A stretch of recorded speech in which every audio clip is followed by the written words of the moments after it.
Alors d'abord, merci de m'accueillir chez vous, ce pays que je ne connaissais pas. Et grâce à l'invitation du RCQ et de Mo Carpel qui m'a fait confiance, je suis ici honorée de cette invitation. Et cette conférence, elle a été créée il y a 1 an pour le Réseau national des arts du conte et de la parole, auquel je participais.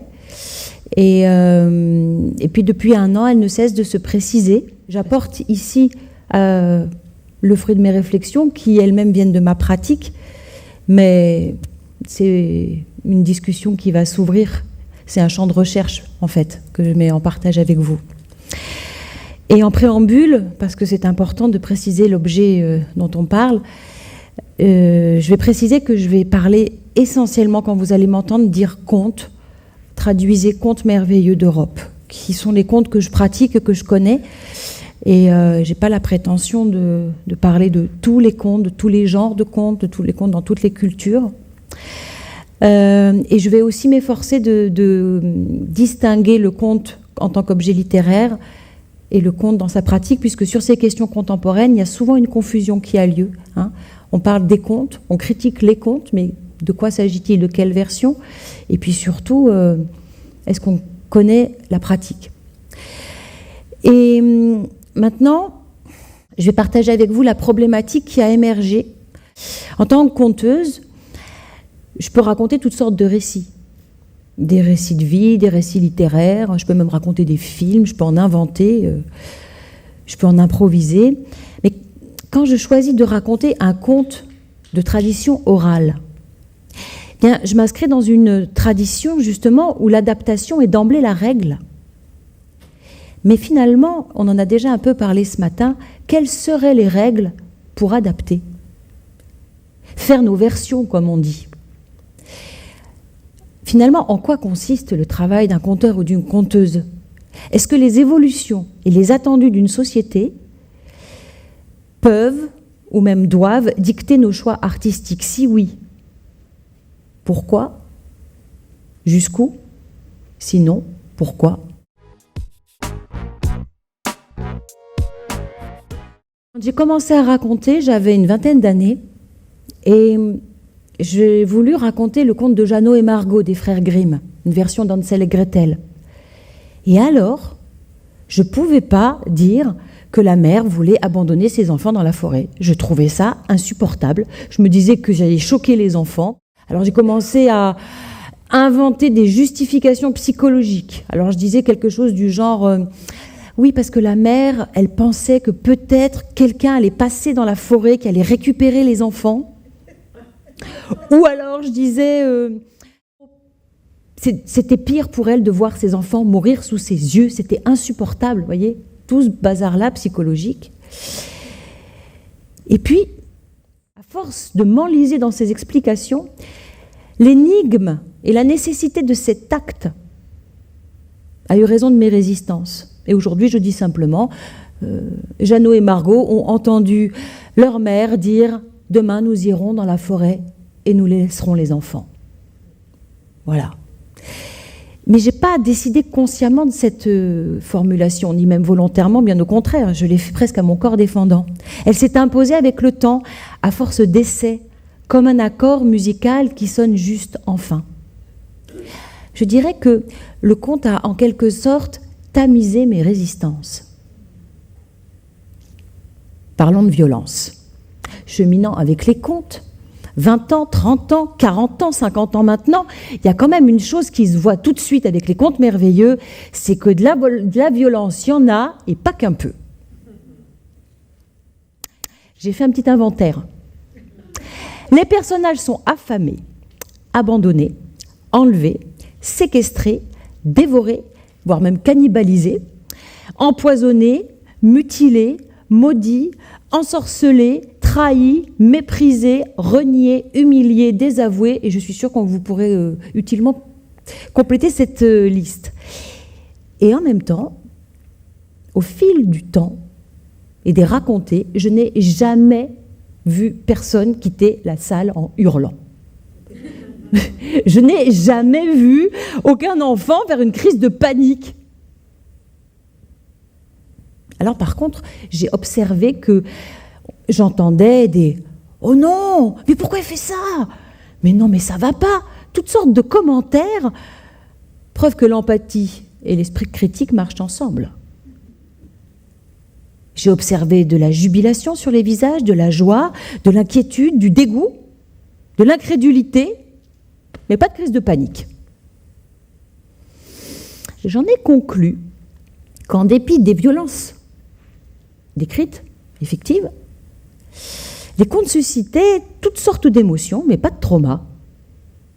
Pourquoi?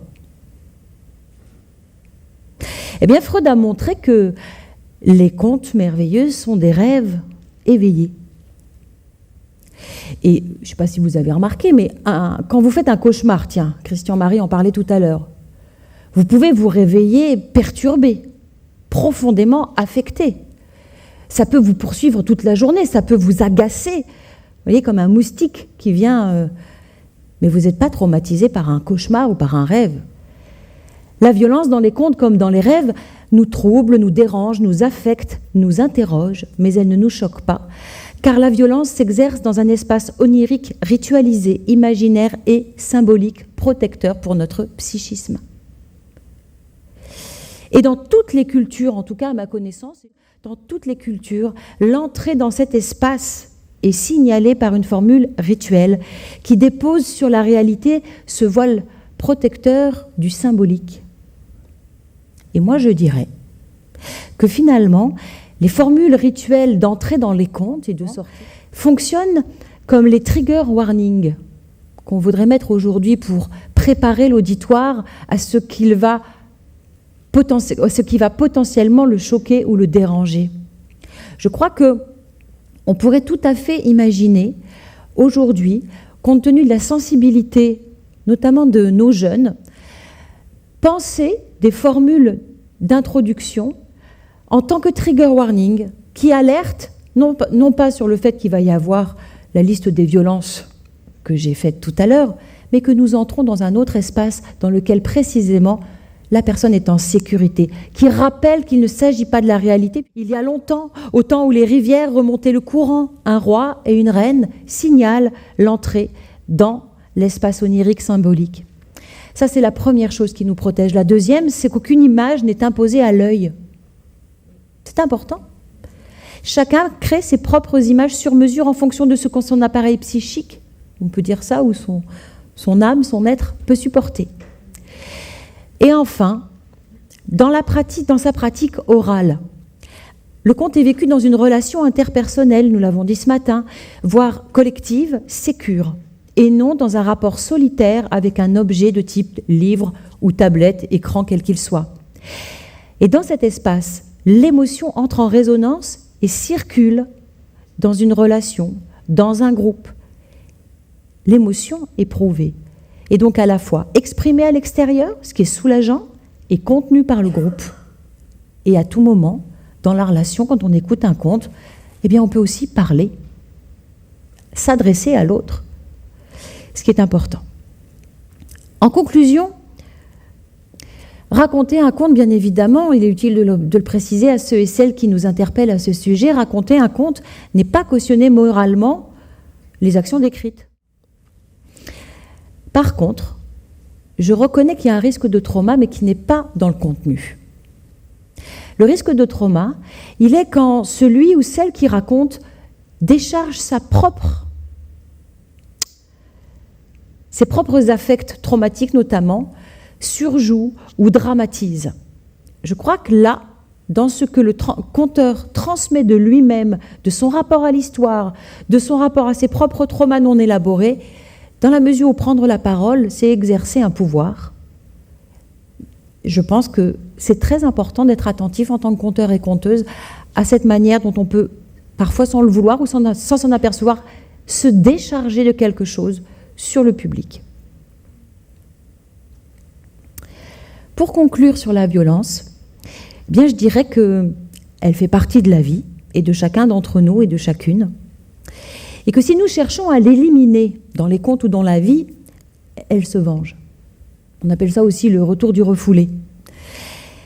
Vous savez, comme avec la poussée d'Archimède, Tout objet qui reçoit, vous poussez, vous poussez, vous poussez, vous poussez, vous lâchez, ça flambe.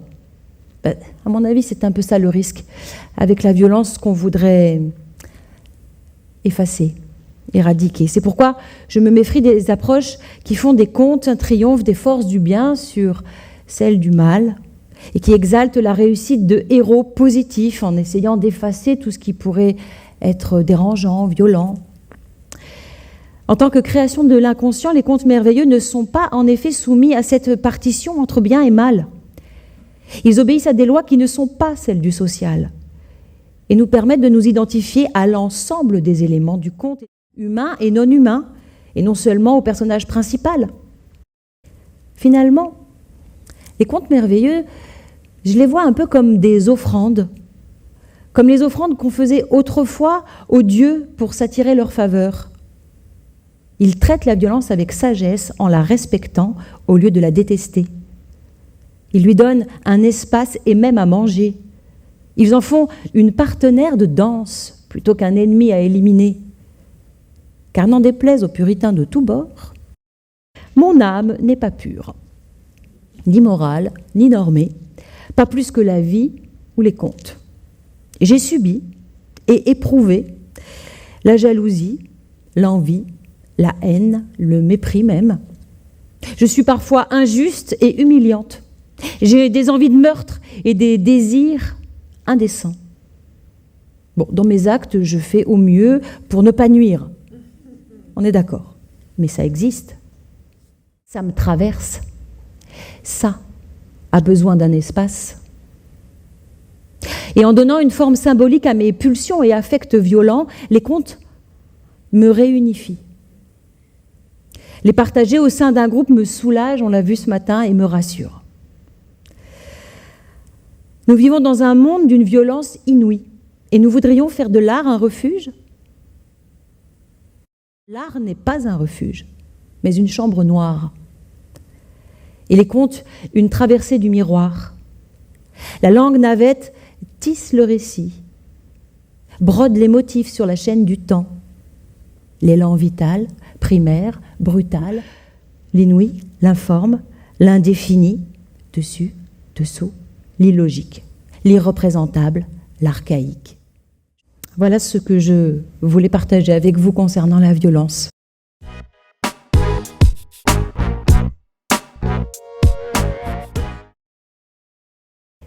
À présent, je voudrais entrer sur une approche intersectionnelle des contes. Donc, une approche intersectionnelle des contes consiste à observer s'il existe des stéréotypes de genre, de classe et culturels dans les contes et à interroger les éventuelles conditions de leur transmission par les contes. Alors, je vais faire un petite précision sur la notion de stéréotype induisant des comportements. Ce concept, en fait, et c'est important de le savoir, c'est pourquoi je prends le temps, il repose sur des principes psychosociologiques qui ont été mis à jour par un philosophe qui s'appelle Walter Lippmann en 1922 dans un livre qui n'est pas traduit en français, qui s'appelle Public Opinion. Ce Lippmann, qui était le maître à penser d'Édouard Bernays, pour ceux qui connaissent, je sais pas, proposait d'utiliser des stéréotypes afin d'influencer l'opinion publique et le vote. Il est à l'origine de la fabrique du consentement, c'est lui qui a inventé ce terme, Walter Lippmann, et de la propagande, puis du marketing commercial et politique fondé sur, c'est important, la répétition intentionnelle d'un message simple qui mobilise des fantasmes et angoisses inconscients. Et c'est sur cette base que les œuvres d'art et les contes donc sont mis en cause aujourd'hui. Alors évidemment, moi je me suis dit, mais je ne comprends pas, les contes ne sont pas des objets de marketing. Mais bon, j'ai dit d'accord, voyons. D'ailleurs, on sait très bien qu'il y a des auteurs qui ont utilisé les contes pour transmettre des messages, pour exalter le nationalisme par exemple, mais aussi comme Baum avec le magicien d'Oz. Il voulait vraiment transmettre un modèle social progressiste. Il y a vraiment, et bien évidemment, bien avant nous, bien avant les années 2000, il y a un certain nombre de féminismes qui ont réécrit des contes pour déconstruire les stéréotypes de genre qu'elles trouvaient, qu'ils véhiculaient. Tout ça n'est pas nouveau. Mais pour les contes de tradition orale, en tant qu'objet littéraire, j'aimerais observer, j'ai essayé d'observer, est-ce que oui ou non, ils étaient porteurs de ces stéréotypes. Je suis désolée, mais je n'ai pas trouvé. C'est-à-dire qu'en fait, si on regarde, dans les contes facétieux et licencieux, par exemple, tel conte va essayer de démontrer que les hommes valent mieux que les femmes, tel autre l'inverse. Si on prend par exemple les questions d'assignation de genre. Dans les contes merveilleux, on va avoir un roi fourbe, vaniteux, stupide, et dans tel autre, ce sera le paysan. C'est pas systématique, on n'a pas systématiquement le rôle dévalorisé du côté du paysan, le rôle fort, ça se mélange, ça s'inverse. Alors il y a des récurrences. Les sœurs jalouses, les belles-mères envieuses, mais moi je vois dans les contes des récurrences en termes de situation, de scénario, mais pas en tant que personnage, et pour cause, les personnages des contes ne sont pas des personnages de type psychologique, précisément. Dans Jeannot et Margot, on voit très bien qu'au départ, c'est la sœur qui est plutôt en arrière de l'action, et puis ensuite c'est elle qui prend la main, et ça s'équilibre. Et si on considère l'ensemble du répertoire, et là du coup j'ai dû condenser, donc je ne peux pas multiplier les exemples, moi en tout cas ce que j'observe, c'est que, en tout cas en termes de distribution des rôles, il n'y a pas de systématisme. On a des personnages féminins qui sont activement actifs, des personnages masculins qui sont plus en retrait. Et il faudra parler plus tard dans la table ronde sur le féminisme de notre manière à nous aujourd'hui de hiérarchiser l'actif et le passif. Mais je garde ça pour tout à l'heure. Si on prend sur les questions raciales et culturelles, eh bien dans les contes, alors là pour le coup il y a carrément des bouquins écrits là-dessus, un numéro de La Grande Oreille qui a été publié, l'étranger est tour à tour une menace et une providence. Il n'y a pas de systématisme sur un étranger qui serait une menace, bien au contraire. Il y a toutes les facettes de l'humanité et pas de systématisme. Et puis je trouve une chose très inspirante dans les contes par rapport au questionnement trans, au sens large de trans aujourd'hui.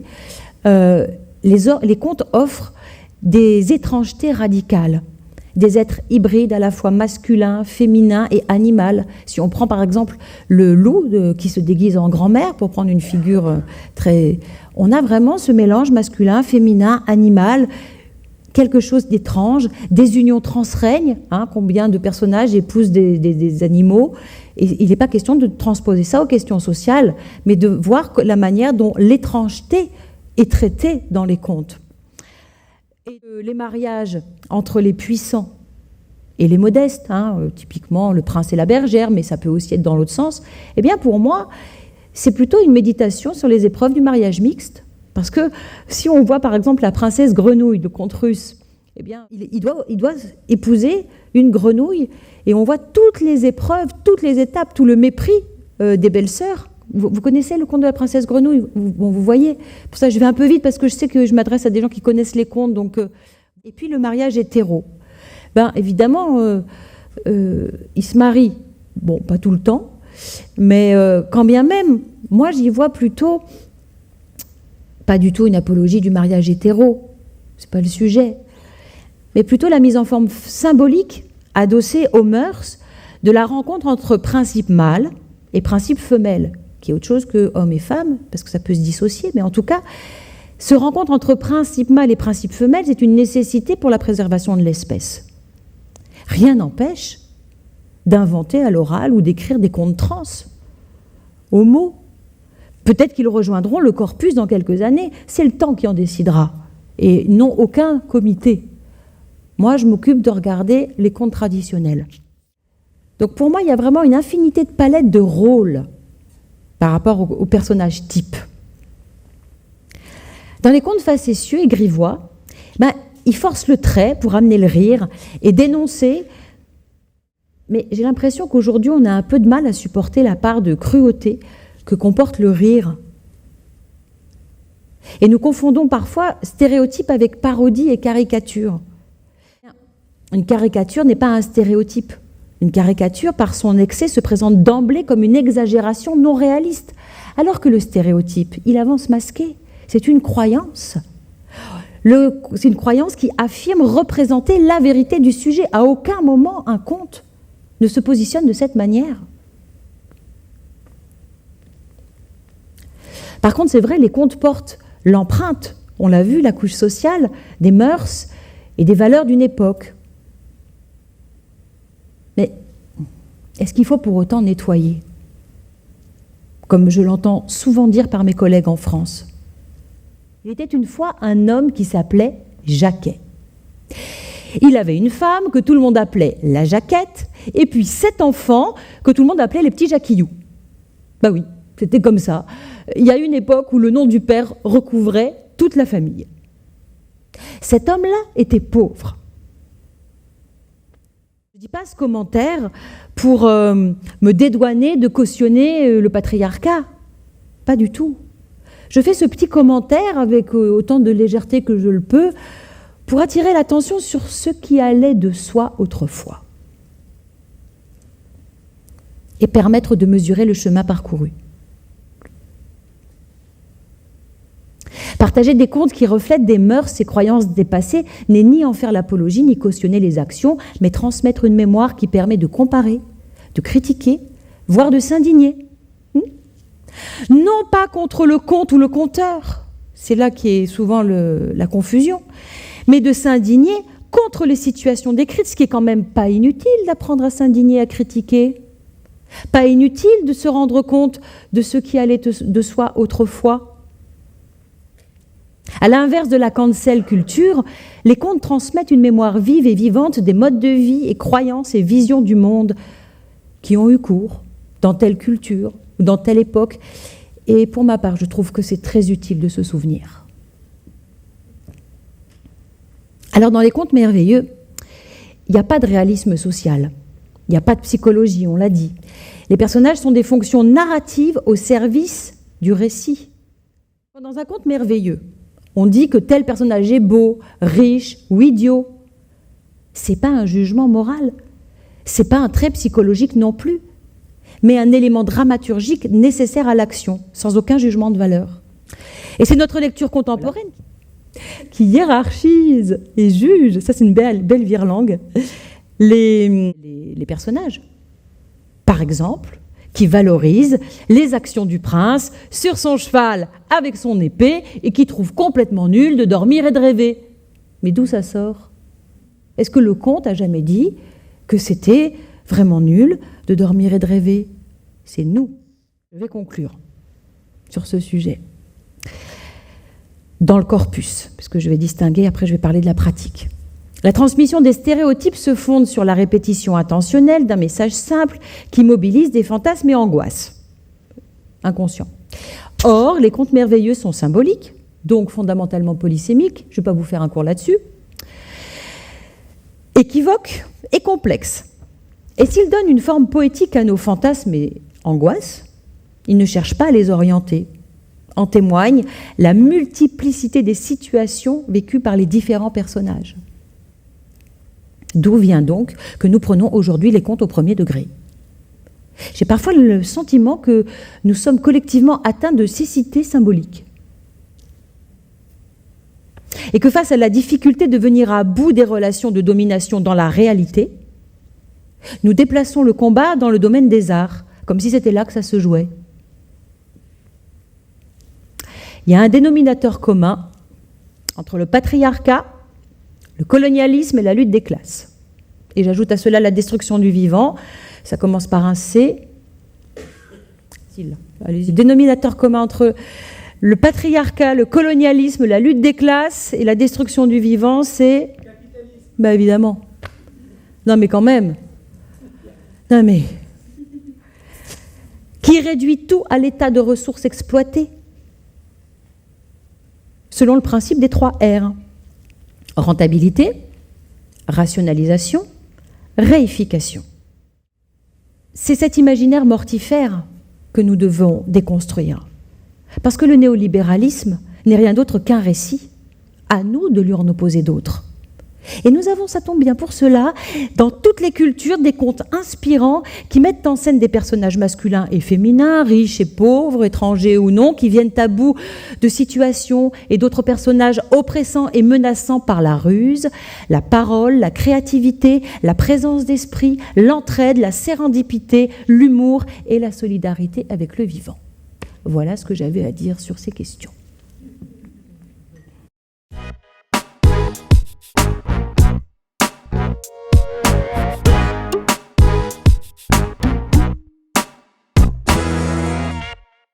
Ça, c'était pour parler du corpus, de ces fils invisibles qui tissent nos imaginaires et qui conditionnent notre manière d'être au monde. Mais, comme on l'a vu pour la violence, évidemment, le conte n'est pas qu'un objet littéraire, c'est une pratique de la parole incarnée, adressée à quelqu'un qui est là, qui écoute et reçoit. Et on le sait, une grande part de ce qui se transmet incombe au conteur-adaptateur lui-même, indépendamment de ce qu'il raconte. Et le diable est dans les adjectifs. Frantz Fanon a montré les ravages psychologiques de la dévalorisation de la couleur noire.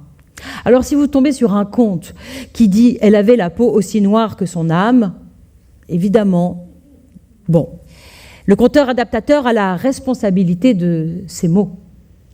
Et je le redis, le diable est dans les adjectifs. Si je dis dans Vassilissa, Vassilissa devait affronter l'horrible Baba Yaga, vieille, cruelle, repoussante et méchante. Ou si je dis, Vassilissa allait à la rencontre de la Baba Yaga, une femme puissante et redoutable qui vivait seule avec la forêt pour compagne. Ou si je dis, Vassilissa est partie chez la Baba Yaga. Mais je peux aussi dire, la pauvre petite devait affronter l'horrible Baba Yaga. Et bien tout ça, ça change les représentations du personnage et même les enjeux de la situation. Pourtant, c'est le même conte. Alors évidemment, on peut rajouter du non-verbal, hein, et puis des commentaires. On peut dire l'horrible Baba Yaga. Bon, enfin, voilà, on peut en faire des caisses. Je ne vais pas vous faire des cours là-dessus. Ce que je veux dire, c'est que ce qui se transmet, c'est avant tout mon interprétation et mes jugements sur le conte. Et c'est à cela qu'il faut veiller. C'est pourquoi, en tout cas, moi, je ne travaille jamais seule. Mais, une fois que j'ai dit ça, eh bien, je m'aperçois que, finalement, quels que soient mes efforts, il y aura toujours quelque chose qui m'échappe. On ne peut pas contrôler tout. Et c'est heureux. Et moi, je préfère courir le risque de la maladresse plutôt que d'entrer dans une logique de contrôle ou de nettoyage. Parce que moi, mon travail de conteuse, en tout cas avec les contes merveilleux, c'est pas de dire quelque chose avec un conte, mais plutôt de le laisser parler à travers moi. J'essaie d'accorder la musique que fait le conte à l'intérieur de moi avec celle qu'elle fait quand je le profère, quand je l'adresse. C'est un accordage intime et délicat qui ne supporte aucune injonction, aucun « je dois », aucun « il faut ». Moi, mon travail de conteuse consiste essentiellement, et c'est pas si simple, à m'abstenir d'interpréter, à cultiver une posture interrogative face aux énigmes des images, à laisser travailler en silence, à laisser faire le temps, l'oubli et la déformation, à raconter ce qui se passe, sans présumer d'aucun sens, ni même juger les personnages. Je laisse la polysémie résonner comme une polyphonie, et à me laisser surprendre aussi par ce que je dis et par la manière dont je le dis, à m'étonner, à être curieuse et gourmande. Et finalement, ce que j'ai compris en regardant tout ça, c'est que les modifications que je fais sont les conséquences d'un travail inconscient et de la réitération, et non le résultat d'une quelconque intention de sens pour transmettre un message. Une fois la version mise au monde, je l'observe et je constate ce que le conte me dit et dit de moi. Et puis enfin, au cours des narrations, j'ajuste ma manière de dire à l'instant et j'écoute l'écho du conte sur les gens et je joue avec. Voilà, on est très loin du travail de marketing commercial, propagandiste. Conclusion sur le chapitre intersectionnel.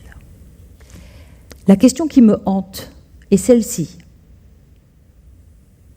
Si je réforme volontairement un conte selon les normes sociétales ou mes propres valeurs, ne suis-je pas en train de chercher à les civiliser, comme l'ont fait les Grimm, Perrault, ou comme les colons civilisaient les sauvages, soi-disant pour leur bien,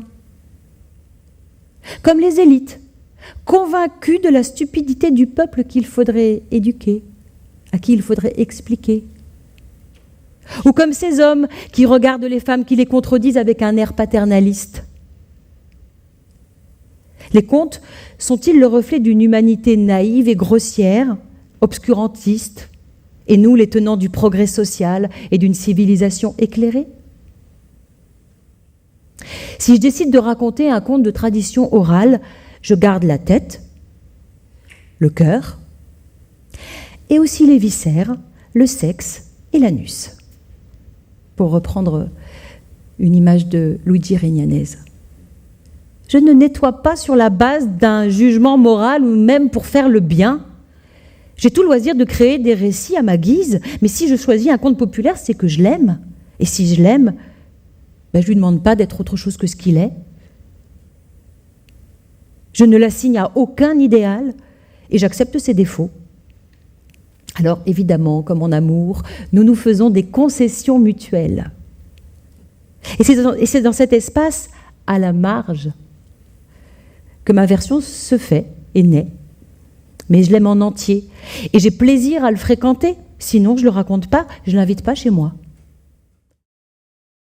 Ces polémiques m'ont rendue plus consciente et m'ont permis de définir mon éthique. Elle consiste à créer de l'ouvert, à laisser raisonner plutôt qu'à raisonner, AI, et à inviter à penser plutôt que de dire quoi penser.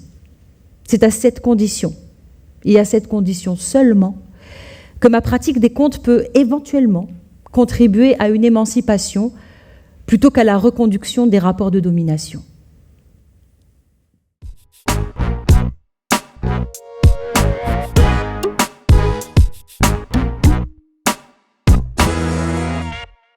J'en viens à présent à la question des motifs ou personnages religieux dans les contes.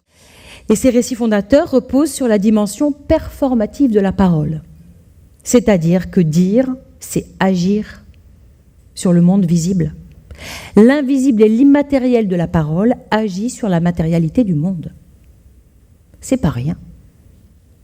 Dans toutes les cultures, l'art et le sacré et le religieux ont une histoire commune, qu'on retrouve d'ailleurs dans l'étymologie des mots culte, culture et occulte.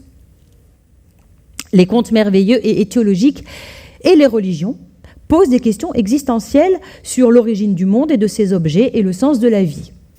Mais les contes se distinguent radicalement des religions, car, ils ne donnent pas de réponse unique et excluante les unes des autres. Ils n'exigent aucune croyance et ne sont pas dans une logique de vérité. Ces contes sont des invitations à poétiser le monde et non des paroles de vérité. Alors en pratique, en France en tout cas, il arrive de plus en plus souvent que des élèves, notamment à l'école, beaucoup à l'école ces questions se posent, m'interrogent en disant « Madame, t'as pas le droit de parler de Dieu parce que c'est blasphème, ma religion elle dit autre chose ». Ou des enseignants qui disent « Ah non, là on va pas parler de Dieu parce que ça craint, c'est dangereux ». Alors je réponds « Dieu, les saints ou le diable des contes ne sont pas ceux des récits, des textes sacrés ou religions. Pas plus que l'ogre n'est un vrai ogre ou le loup un vrai loup. Jésus n'est pas le vrai Jésus. C'est un personnage d'une fiction. Et puis quand tu écoutes un conte, imagine que tu es en voyage à l'étranger. D'accord ? Si tu voyages dans un pays chrétien, tu vas voir partout des églises. Mais tu ne vas pas demander de détruire les églises parce que tu es musulman. Tu vas dire « Ah, Ici, c'est comme ça. De la même manière, si tu regardes un film ou une série dans lequel il y a un objet rituel ou un personnage d'une autre religion que la tienne, tu ne vas pas te sentir offensé. Tu as compris que c'était comme ça dans le film. Ben, c'est pareil avec les contes. Alors c'est vrai, ça peut te déranger. Ça peut te questionner parce que c'est différent. Et ben, c'est justement ça qui est intéressant. Et puis ça ne remet pas en cause ta croyance, ça te montre juste qu'il en existe d'autres. Alors en France, la loi sur la laïcité, de mon point de vue très mal comprise, pousse de plus en plus d'enseignants à nous demander de retirer les motifs évoquant les religions. Et c'est quand même délicat parce qu'il y a quand même beaucoup de contes avec des motifs religieux qui ne sont pas directement des contes religieux. En fait, les contes mélangent le profane et le sacré. Ils empruntent des motifs, des symboles, des personnages aux religions pour les tisser à un récit profane. Alors moi, je renonce pas. Tant pis. Là encore, je rappelle la dimension symbolique des contes et la valeur culturelle des religions. Et puis, insister aussi sur les désastres de l'ignorance. Raconter un conte chrétien, soufi, juif ou zen n'est pas un acte prosélyte, mais la contribution à la fraternité par la connaissance de la spiritualité qui est à la religion ce que le parfum est à la fleur. Ce conte juif du gars qui vit avec sa femme et ses enfants dans un appartement minuscule, il n'en peut plus, il va voir le rabbin. Il lui dit « Ma vie, c'est un enfer, rabbi, est-ce que tu peux m'aider ?» Et le rabbin lui dit « Oui, très bien, rentre chez toi, mets une chef dans ton appartement. » Il rentre, il met une chef dans son appartement. Il revient voir le rabbin la semaine d'après, il dit « Mais t'es fou, c'est pire que tout, mais c'est l'enfer de l'enfer. Rajoute une poule. » Il revient la semaine d'après, il a les cernes comme ça, il n'a pas dormi depuis la semaine entière. Il lui dit « Mais pourquoi tu fais ça? Pourquoi tu fais ça? J'en peux plus, là, je vais me jeter par la fenêtre. Il y a ma femme qui hurle, il y a la chef qui bêle, il y a les poules qui chient partout, j'en peux plus. » Il lui dit « C'est bien, rentre chez toi, remets la chèvre et la poule dans la cour, tu verras. » Est-ce que je ne vais pas raconter cette histoire parce que c'est un conte juif? Les acteurs du conte ont un rôle à jouer dans l'accès à différentes visions du monde et à la pensée complexe que cela implique. La peur du conflit nous paralyse trop souvent et les organisateurs doivent prendre leur part, ne pas reculer dans leur programmation, faire de la médiation en replaçant la parole des contes dans leur contexte poétique et culturel. Alors oui, il n'y a pas de recette, ça demande du courage, des arguments, de l'humour, de la tranquillité et surtout de dédramatiser. Et enfin, il faut qu'on arrive à accepter de déranger et aussi d'être dérangé. Raconter une histoire, c'est pas rien. C'est engageant, c'est politique. Et ainsi, on pourra contribuer à notre mesure à une culture de la paix. Enfin, c'est ce que je souhaite.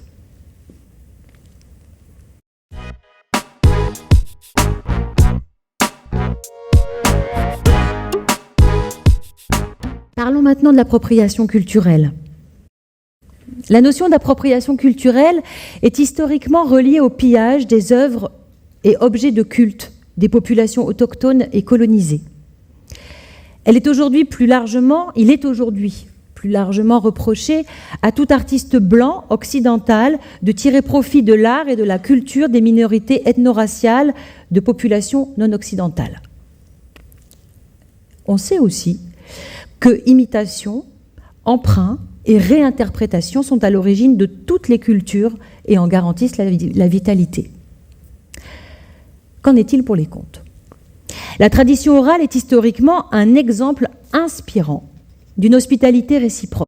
Nous sommes accueillis par un conte et nous l'accueillons en retour. C'est ainsi qu'il se transforme et voyage depuis toujours.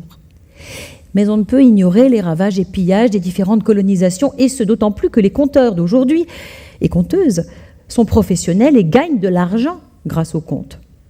Cette question est donc légitime. Pour parler de cet indicible dans lequel on se reconnaît dans un conte, quelle que soit son origine, on parle volontiers d'universalité des contes. Et cette soi-disant universalité est parfois invoquée par les conteurs et conteuses pour justifier le droit de raconter n'importe quel conte. Il suffit pourtant d'ouvrir le dictionnaire des symboles pour se rendre compte de leur variabilité d'une culture à l'autre. Ces représentations partagées sont culturelles, acquises et transmises, et non issues d'un inconscient collectif tel que Jung l'a décrit, en tant que substrat cérébral inné et commun à tous les êtres humains. Non. Les symboles sont l'inverse de l'universel ou de l'invariant. L'inverse. C'est d'ailleurs un mot que je n'utilise pas car il renvoie à un universalisme ethnocentré de colons blancs chrétiens. Donc il n'y a pas, à mon sens, d'invariant dans les contes des différentes cultures, mais plutôt un fond commun, à la source de notre besoin de créer des fictions de manière souterraine et se déclinent dans les contes de toutes les cultures et nous font vibrer en humanité avec nos singularités et différences. Quel est donc cet en commun, que je n'appellerai donc jamais universel ? Eh bien, quelles que soient les époques et les cultures, nous sommes vulnérables et dépendants à la naissance, et nous savons que nous allons mourir. De là viennent des peurs communes à tous les êtres humains et notre besoin d'avoir prise sur le monde, de l'expliquer, de le contrôler. Aujourd'hui comme hier, partout sur la Terre, être humain, c'est naître, se séparer, grandir, aimer, haïr, se réjouir, engendrer ou non, souffrir, c'est-à-dire manquer, vieillir et mourir. Et les contes de toutes les cultures portent une empreinte singulière de ces angoisses archaïques et toujours actuelles.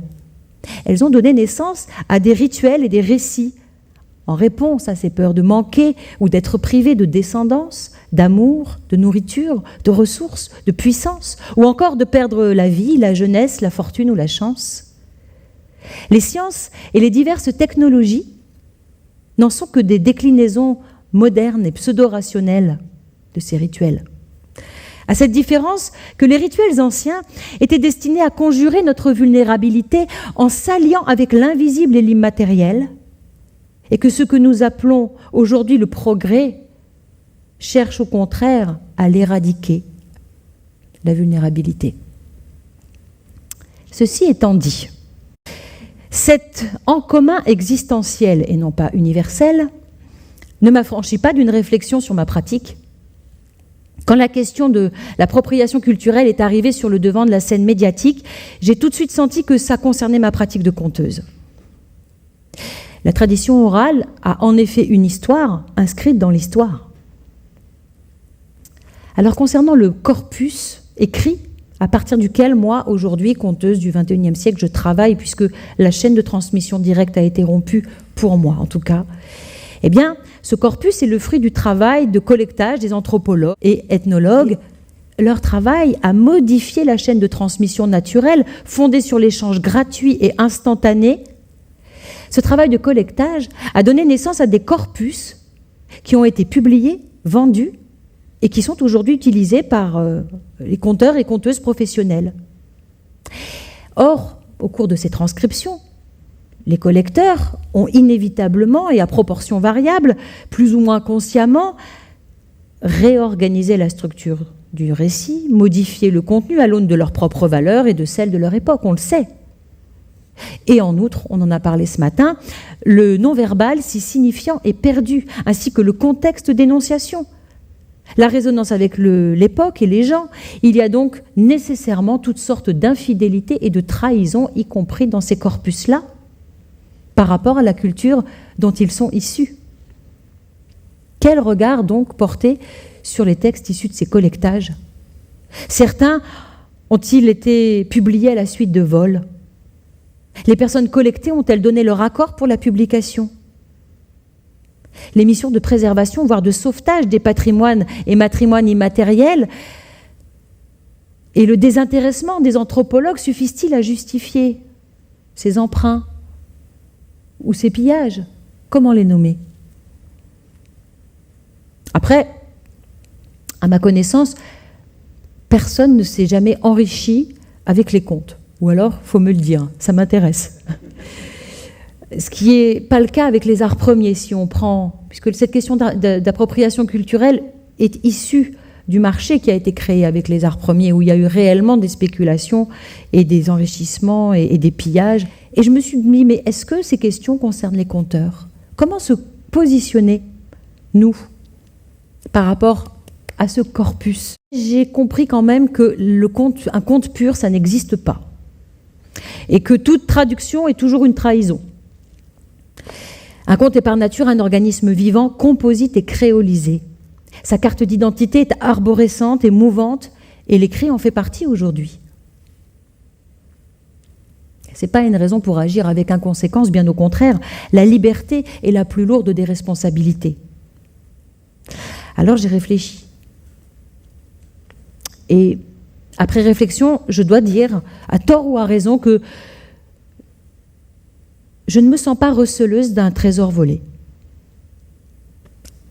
Je considère les collectages comme un des maillons d'une chaîne de la transmission, une transmission vivante, imparfaite. Et je ne me sens pas continuatrice aveugle de violences coloniales, mais au contraire transformatrice. J'ai constaté, à mon corps défendant, que mon travail de conteuse avait parfois un effet réparateur.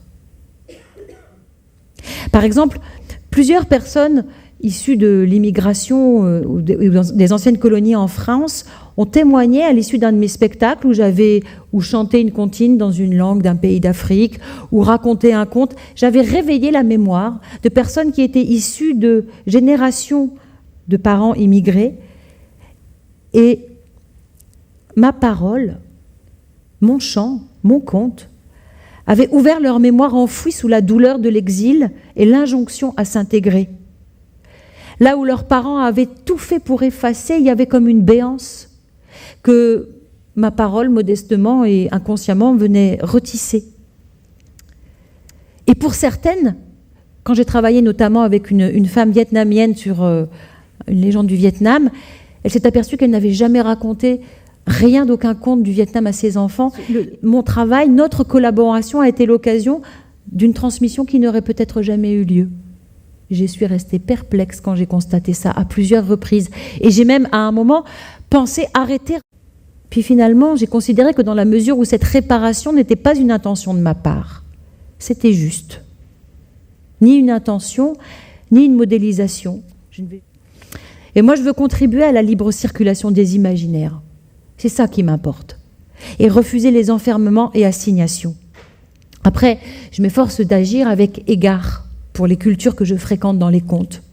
Je dis par exemple jamais que je m'approprie un conte, quelle que soit la culture. C'est un terme que j'exècre. Je dis que nous nous faisons une hospitalité mutuelle, que je le fréquente. Je précise aussi que tel conte est ma version d'un conte qui vient de telle culture, en précisant mes sources autant que possible. Et je ne prétends jamais détenir non plus une quelconque vérité totale, absolue ou supérieure sur un conte. Non, je ne fais pas ça. Je cherche à éviter le folklore, l'exotisme et les clichés. C'est pas si facile parce que les stéréotypes reposent sur des automatismes de pensée qui sont pour partie inconscients. Donc travailler avec quelqu'un, c'est pas inutile.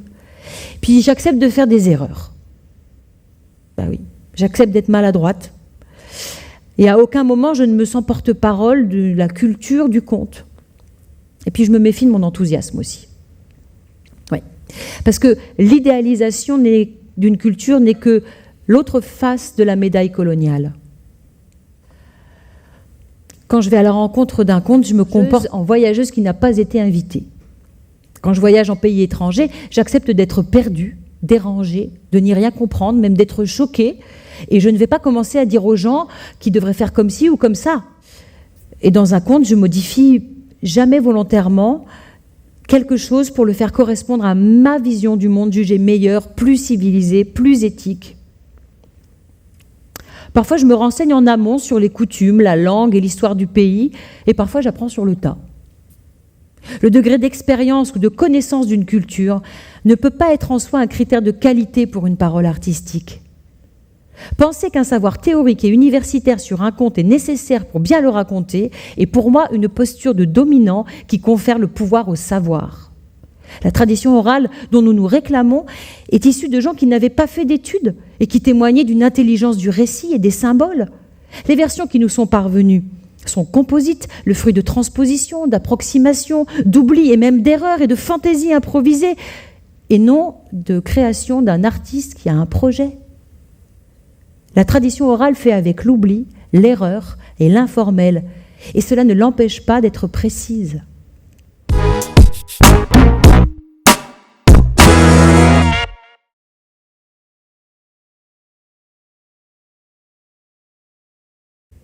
À présent, parlons d'éthique. Je suis blanche, née en France dans la Creuse. J'y ai passé 6 mois. Est-ce que je devrais circonscrire mon répertoire au conte dit de la Creuse ? Faut-il justifier d'une origine géographique, d'ancêtre, d'un diplôme, d'une carte d'identité, d'un test ADN pour avoir le droit de raconter tel ou tel conte ? En quoi cela peut-il présumer de la qualité ou de l'authenticité de ma parole ? En France, mes collègues qui portent sur leur visage des traits évoquant des origines lointaines, non blanches, on leur demande sans arrêt de raconter des contes d'une Algérie où ils n'ont jamais mis les pieds. Ils n'en ont pas la culture. Et ils passent beaucoup d'énergie à s'émanciper de ces assignations.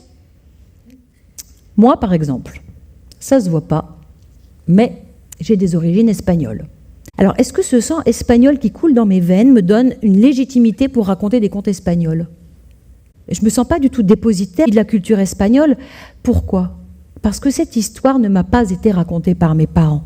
Elle ne constitue pas mon imaginaire, elle ne m'a pas été transmise. Aucune douleur, aucune joie ne sont associées à cette histoire qui constitue pourtant l'histoire de ma famille. Ce sont de simples faits sans résonance pour moi. De ce fait, je ne me sens pas plus légitime que quiconque à raconter des contes espagnols. Par contre, si j'avais hérité d'une mémoire traumatique en lien avec cet exil, voire que je subissais encore des violences issues de cette histoire, nul doute que je voudrais prendre la parole, dire quelque chose pour dénoncer, résister, transmettre cette mémoire. Et je me sentirais profondément blessée et humiliée si d'autres, n'ayant pas subi de plein fouet la violence et les outrages, ou pire, s'ils en étaient les auteurs, en devenaient les porte-paroles ou les représentants. Quand la réparation est impossible dans la réalité, elle se déplace dans le symbolique. Et je pense que c'est la raison pour laquelle tant de revendications sont adressées à l'art aujourd'hui. La culture devient un champ où les batailles ne sont pas perdues d'avance. Mais les vraies batailles sont à mener dans la réalité pour que cessent les humiliations, outrages et violences. Le milieu des arts a sa part à prendre, car elle existe. Mais quand je vois les violences encore subies dans la réalité, je me demande si nous ne nous trompons pas d'adversaire. Ma responsabilité d'artiste, c'est de me préserver des assignations et injonctions. La responsabilité des organisateurs, c'est de veiller à donner la parole à tous les artistes, sans discrimination. Et ça demande un travail de prise de conscience, car nous sommes agis par nos représentations inconscientes. De nombreuses études ont montré ça. Pour clore ce dernier chapitre, je voudrais donner la parole à Frantz Fanon, qui était psychiatre et psychanalyste. Dans Peau noire et masque blanc, il refuse d'ériger l'héritage de l'esclavage et sa couleur de peau en identité constituante. Pour lui, la libération et l'émancipation passent par la désassignation de son être à cet héritage. Il dit « Ce n'est pas le monde noir qui me dicte ma conduite. Ma peau noire n'est pas dépositaire de valeurs spécifiques. Mon ultime prière, ô mon corps, fait de moi toujours un homme qui interroge. » Interroger. C'est ce à quoi les contes merveilleux nous invitent sans relâche, parce que les situations décrites sont des énigmes qui résonnent différemment pour chacun. Ils sont le contraire de la pensée unique et du prêt-à-penser.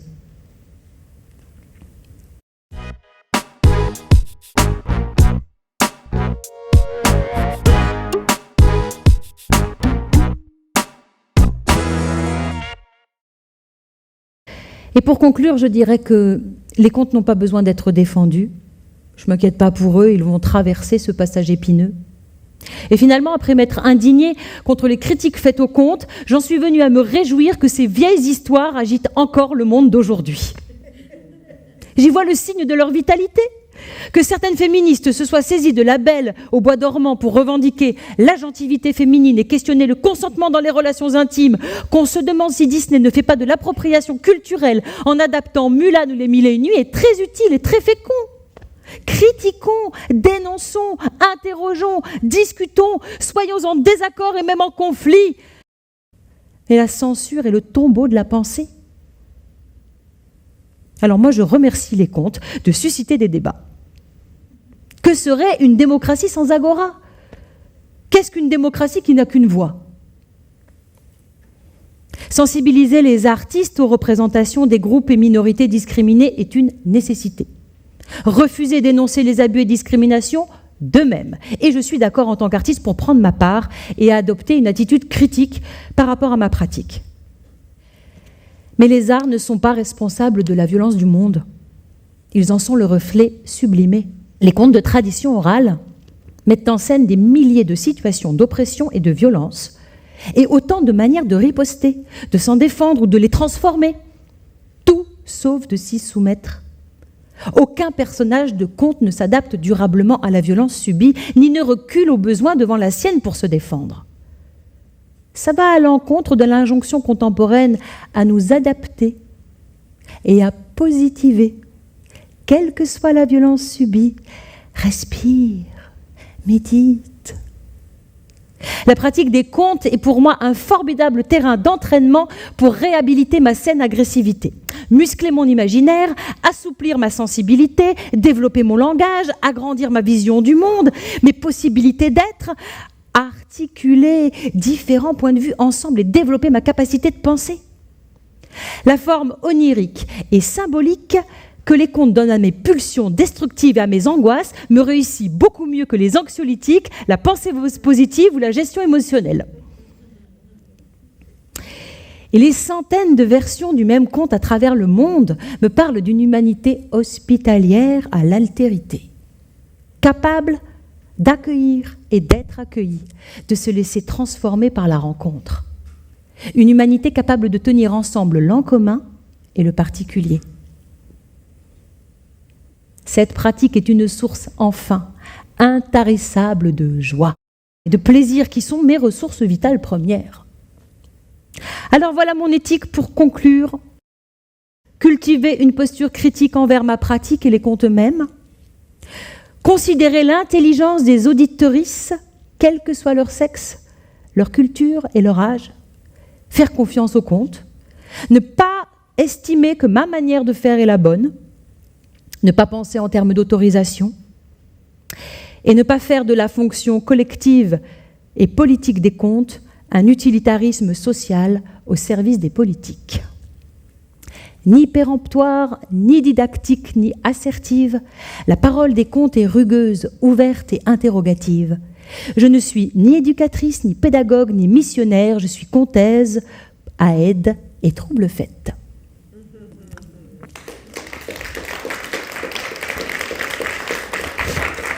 On ouvre l'espace aux questions maintenant, en résonance. Je voudrais te remercier parce que je trouve que ce que tu nous as montré sur 1 heure, c'est l'importance de la rigueur dans notre travail, tu sais. Tu n'as pas répondu, j'ai pas trouvé que tu as donné des réponses, au fait. Tu as surtout posé des questions. Puis Merci. Je pense que ce que tu nous as expliqué aussi, c'est que chaque fois qu'on choisit de raconter une histoire, il y a plein de travail qui est à faire autour, tu vois. Même quand tu dis que, par exemple, on le sait tous, il y a des contes qui enseignent l'obéissance, comme quelqu'un disait tout à l'heure. Oui, il y a des contes qui nous enseignent à obéir. Il y a d'autres contes qui nous enseignent à désobéir. Il y a des contes donc tous les contes se contredisent ou en tout cas racontent Absolument. plein de choses.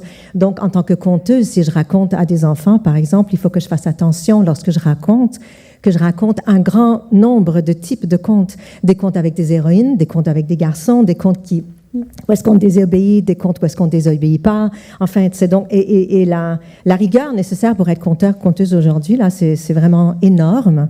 Au fait, il faut passer notre temps à travailler. Heureusement, le travail est jouissif, alors on est content.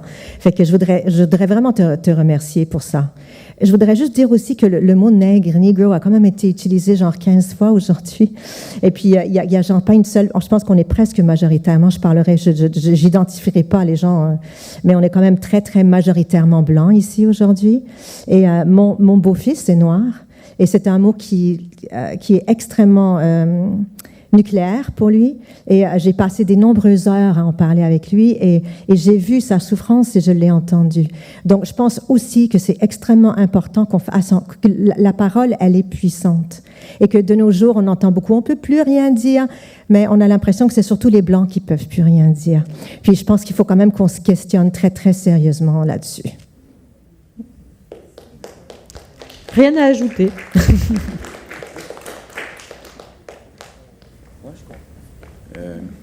Juste spécifier, tu as terminé, à un moment donné, il ne faut surtout pas donner le pouvoir, ça serait donner le pouvoir au savoir.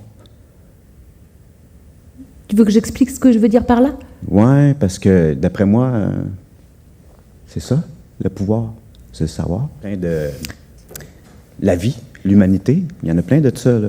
Mais il y a aussi, ben, attention, si tu fais ça, ben, le loup, il va te manger.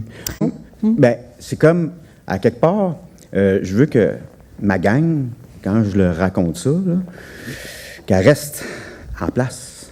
Elle n'aille pas trop loin. Puis, faut pas que ça paraisse. Faut faire peur. Ou, attention, voilà, quand il a fait ça, tralala. Fait que là, ça donne à réfléchir. Ça peut influencer. Moi, je dis que c'est une forme d'influence. Ah oui? De contrôle. En tout cas, fait que ça revient un peu au début de ma question, mais oui, j'adopte, tu sais, qu'effectivement, il y a le côté très humain qu'on raconte pour. Il faut alléger, il faut enlever l'anxiété le soir avant de se coucher, faire des beaux rêves, là. Mais les contes de Grimm, aujourd'hui, ça passe plus. C'est juste des adaptations. Ben, sinon, les enfants, ils ne dormiraient pas. C'est ce qu'il y avait dans le temps. Aujourd'hui, c'est très, très édulcoré. Bon, ben, c'est ça. Merci. Merci. Je ne sais pas comment ça se passe en Europe. Je sais qu'au Québec, il y a des personnes qui ont des sensibilités exacerbées, des personnes qui disent être blessées par des mots qu'on utilise, par exemple. Et moi, ça me posait question dans un de mes derniers spectacles. C'est quelque chose que je rapportais qui se passait dans les années, au début du 18e siècle. Et puis, je parle de nègre. Et maintenant, ici, on ne peut plus dire ça.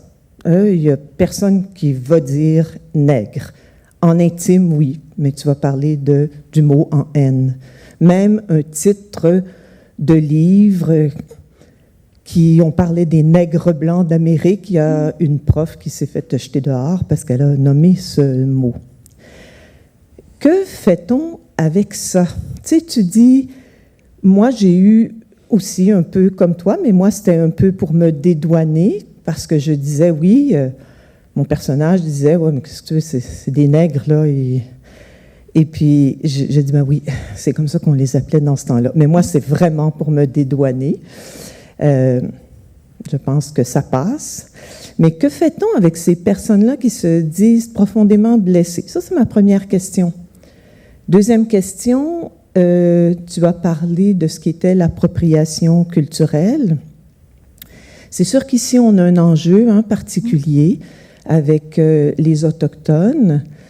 Moi, c'est clair que je ne raconterai jamais d'histoire autochtone parce que je me suis fait dire par une conteuse autochtone au moment où je m'intéressais à un sujet ou à un conte éventuellement. Et puis, je me suis fait dire, ben non, toi, tu n'as pas le droit de raconter ça, tu comptes pas ça.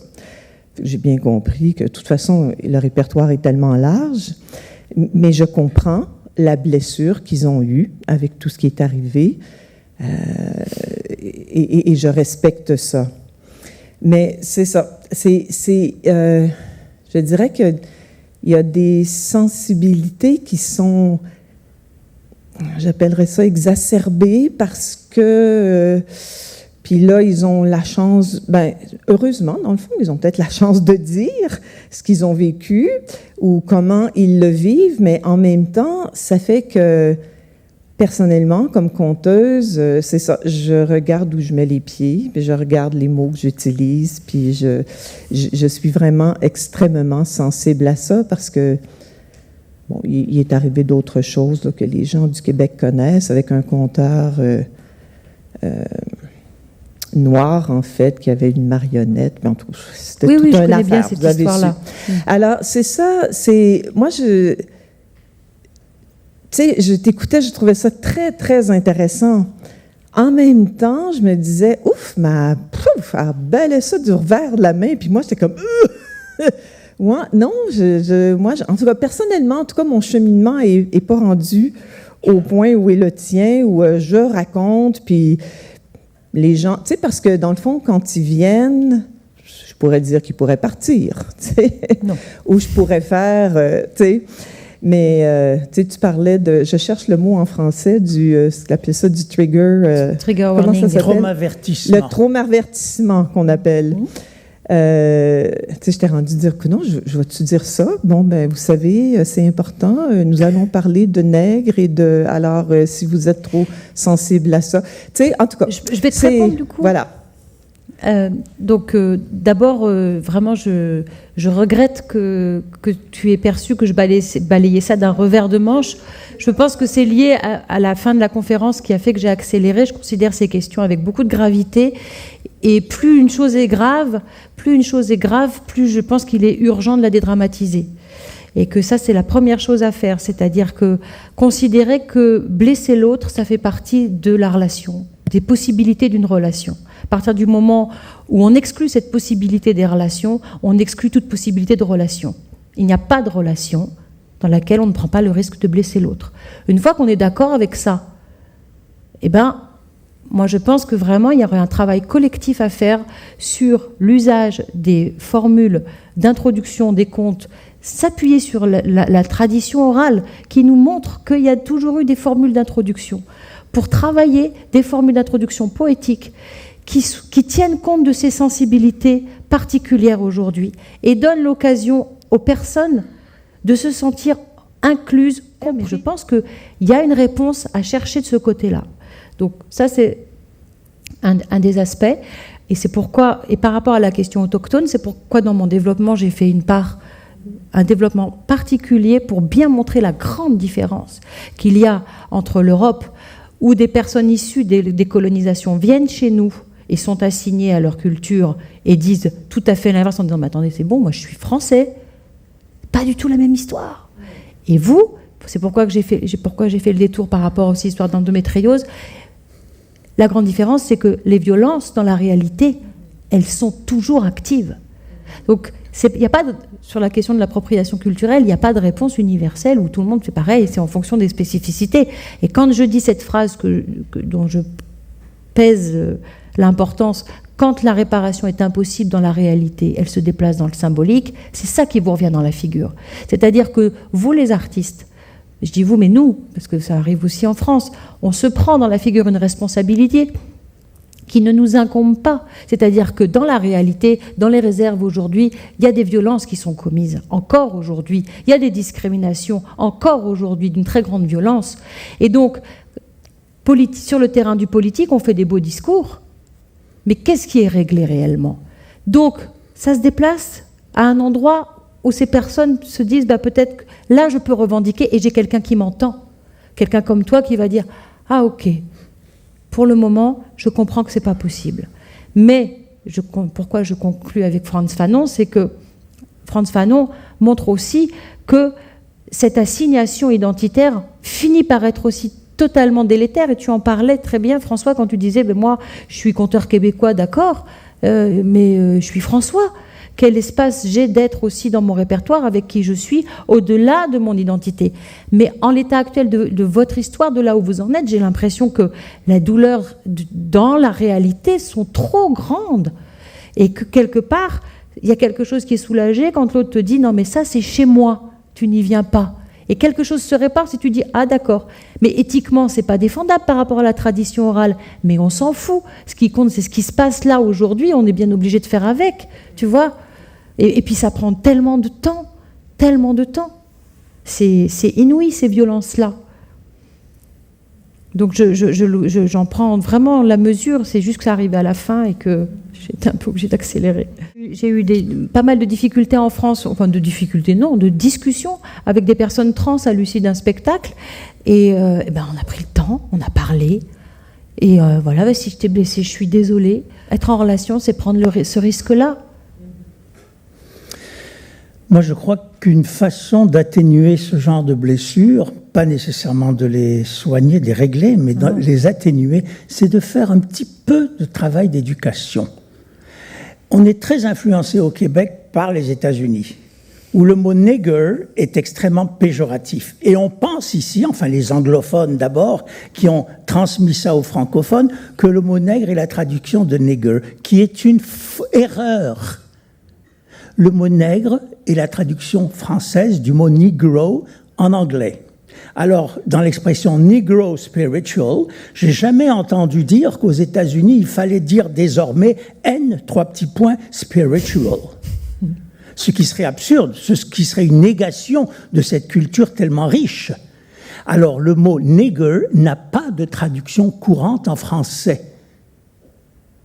Alors ça, il faut le comprendre, il faut le dire aux gens. Le mot nègre est au contraire un terme culturel très valorisé en Afrique, mais aussi dans les Antilles. Moi, j'étais en Martinique au printemps, au mois de mars, et j'ai assisté à un festival de contes merveilleux, extraordinaire, je veux dire merveilleux, c'est pas des contes merveilleux comme vous le dites, mais un très bon festival de contes, et j'ai rapporté dans la revue Jeu un article sur ce que j'ai découvert en Martinique d'extraordinaire, et j'ai utilisé le mot nègre, qui m'a été remplacé par le comité de lecture de la revue Jeu par 3 petits points.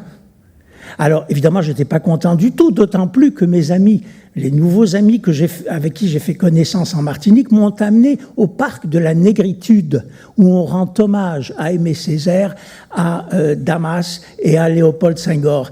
Et pour eux, le terme de nègre et le mot négritude font partie de leur culture, et c'est très important. Alors, voilà. Oui, mais d'abord, ce terme a été fondé par Paulette Nardal et sa sœur. Et Senghor et Césaire prennent toute la place, et encore des femmes qui ont été invisibilisées, donc j'en profite pour le dire. Très bien. Ensuite, ce concept de négritude, il a été ensuite remis en cause, parce que du coup, il s'agissait de... Et là, on va introduire aux questions féministes de la table ronde d'après, c'est-à-dire, est-ce que du coup, ce qui a été disqualifiant pendant des siècles, à savoir être nègre ou être une femme, est-ce que du coup, on va le revaloriser et l'ériger en identité, on va dire, flamboyante, ou est-ce qu'au contraire, on va chercher, et que cette négritude va nous devenir identifiante? C'était tout le propos, enfin, pour aller très vite, hein, parce que... Et puis après, il y a eu d'autres. Mais oui, bien sûr qu'il y a de l'histoire, mais quand on est en face de gamins dans une classe, je ne suis pas certaine que ce soit le moment... j'ai l'impression que ça, c'est plutôt le travail des enseignants, pas tellement des conteurs, mais c'est des réflexions à avoir. Évidemment que transmettre l'histoire et ne pas effacer, c'est fondamental. Enfin, Moi, je compléterais petite affaire. C'est que moi, je viens du quartier Saint-Michel, OK? Moi, j'ai vu les premiers Noirs arriver, OK? Fait que j'ai, pour moi, un Noir, bon, l'histoire, là, c'est comme... J'ai pas la même perception que quand je suis allé vivre à Québec dans le début des années 2000. Quand j'étais là, je marchais sur la rue, là, les autres, ils le voient, ils le voient arriver. Le Noir, il est identifiable, tu sais. Puis là, aujourd'hui, il y en a de plus en plus, ils s'habituent. Oui. Mais moi, j'étais là, je regardais ça, je trouvais ça drôle, tu sais, parce que, ouais, il est noir. Tu sais, j'étais Montréalais, c'est comme... OK. Tu sais, ça vient... c'est pas sans être candide, là. Des fois, il faut choisir les mots. Puis, monsieur ici qui a écrit, là, il a l'air une bonne plume. Je ne l'ai pas trouvé malin quand il a écrit ce mot-là, parce qu'il savait qu'est-ce qui s'en venait. Puis, j'ai rapporté le descriptif qu'il nous a donné, le parc de la négritude. J'aurais mis ça une grosse parenthèse avec le mot nègre, qui viennent tout comme expliquer ça. Puis, au lieu de mettre N, 3 petits points, il aurait fallu qu'il biffe tout ce petit... Il aurait fallu qu'il laisse là, nègre, avec il a amené tout le reste qu'il nous avait dit. Il aurait été pogné à le laisser là de même. Moi, j'aurais contourné de cette façon-là. Mais bon, il faut le contourne. Ouais. Bonne journée. Merci. Moi, je voulais juste, pour conclure là-dessus, vraiment dire que... Il y a un danger qui nous guette, c'est l'idéal du contrôle total. On ne peut pas. Il faut vraiment accepter des fois on est nul, on est maladroit, on fait de son mieux. Ça ne veut pas dire qu'on fait n'importe quoi et qu'on s'en fout, Mais vraiment, quoi. Et on ne peut pas être dans le conte en train de se surveiller, c'est pas possible. Par contre, ce que je veux dire, c'est que j'encourage ici et partout les gens, les conteurs et les conteuses, à créer des groupes de travail et des groupes de recherche sur ces questions-là pour pas être seuls. Moi, c'est ça que j'ai fait, qu'on fait avec Anne-Gaëlle et d'autres collègues, et que je veux bien faire avec vous, parce que je trouve que vos problématiques sont très différentes de celles de l'Europe, et que je crois vraiment qu'on a à se rassembler pour penser ces questions-là, pas quand on est en situation et qu'on est en difficulté, mais ensemble avant, voilà, on se pose, on réfléchit, on essaye des trucs. Tiens, si je dis comme ça, si je faisais ma formule comme ça par rapport à ce conte, qu'est-ce que ça fait? Et voir comment on peut s'entraîner à s'assouplir, à réagir, tu vois.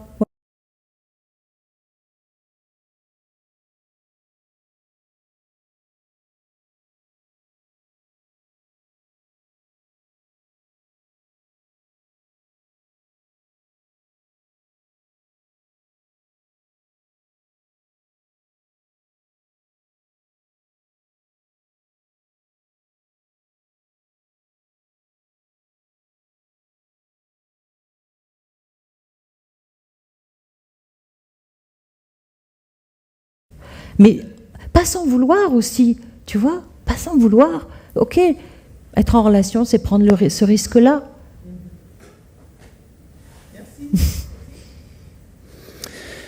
Moi, je crois qu'une façon d'atténuer ce genre de blessures, pas nécessairement de les soigner, de les régler, mais de les atténuer, c'est de faire un petit peu de travail d'éducation. On est très influencé au Québec par les États-Unis, où le mot « nigger » est extrêmement péjoratif. Et on pense ici, enfin les anglophones d'abord, qui ont transmis ça aux francophones, que le mot « nègre » est la traduction de « nigger », qui est une erreur. Le mot « nègre » est la traduction française du mot « negro » en anglais.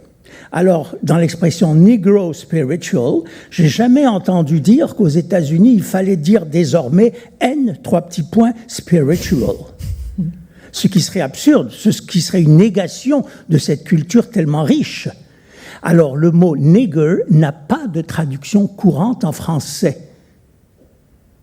Alors ça, il faut le comprendre, il faut le dire aux gens. Le mot « nègre » est au contraire un terme culturel très valorisé en Afrique, mais aussi dans les Antilles. Moi, j'étais en Martinique au printemps, au mois de mars, et j'ai assisté à un festival de contes merveilleux, extraordinaire, je veux dire merveilleux, c'est pas des contes merveilleux comme vous le dites, mais un très bon festival de contes, et j'ai rapporté dans la revue Jeu un article sur ce que j'ai découvert en Martinique d'extraordinaire, et j'ai utilisé le mot nègre, qui m'a été remplacé par le comité de lecture de la revue Jeu par 3 petits points. Alors, évidemment, je n'étais pas content du tout, d'autant plus que mes amis, les nouveaux amis avec qui j'ai fait connaissance en Martinique, m'ont amené au parc de la négritude, où on rend hommage à Aimé Césaire, à Damas et à Léopold Senghor. Et pour eux, le terme de nègre et le mot négritude font partie de leur culture, et c'est très important. Alors, voilà. Oui, mais d'abord, ce terme a été fondé par Paulette Nardal et sa sœur. Et Senghor et Césaire prennent toute la place, et encore des femmes qui ont été invisibilisées, donc j'en profite pour le dire. Très bien. Ensuite, ce concept de négritude, il a été ensuite remis en cause, parce que du coup, il s'agissait de... Et là, on va introduire aux questions féministes de la table ronde d'après, c'est-à-dire, est-ce que du coup, ce qui a été disqualifiant pendant des siècles, à savoir être nègre ou être une femme, est-ce que du coup, on va le revaloriser et l'ériger en identité, on va dire, flamboyante, ou est-ce qu'au contraire, on va chercher, et que cette négritude va nous devenir identifiante? C'était tout le propos, enfin, pour aller très vite, hein, parce que... Et puis après, il y a eu d'autres. Mais oui, bien sûr qu'il y a de l'histoire, mais quand on est en face de gamins dans une classe, je ne suis pas certaine que ce soit le moment... j'ai l'impression que ça, c'est plutôt le travail des enseignants, pas tellement des conteurs, mais c'est des réflexions à avoir. Évidemment que transmettre l'histoire et ne pas effacer, c'est fondamental. Enfin, c'est